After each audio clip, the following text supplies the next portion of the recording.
Diqqat, shoshilinch xabar. Rossiyada 6 nafar o'zbekistonlik bo'lgan avtomashina yitxiga uchrab, yonib ketdi. Assalomu alaykum azizlar, tezkor xabarlardan birinchilardan bo'lib xabardor bo'lishni istasangiz, video rolik ostiga like tugmachasini bosib, kanalimizga obuna bo'lib qo'ying. Like bosgan insonni Xudoyim doim qo'llasin. Diqqat qiling. Rossiyada Savatov viloyatida yuz bergan yitxida O'zbekistonning bir nafar fuqarosi halok bo'ldi, yana 5 nafar jarohatlandi.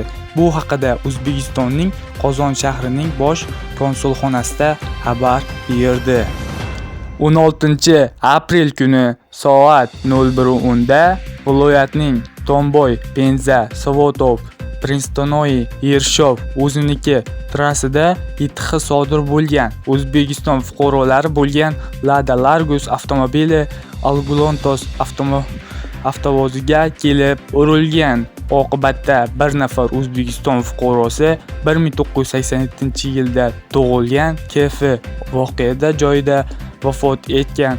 Yana 5 nafar turli tan jarohatlari bilan tuman shifoxonasiga joylashtirilgan, deyiladi xabarda.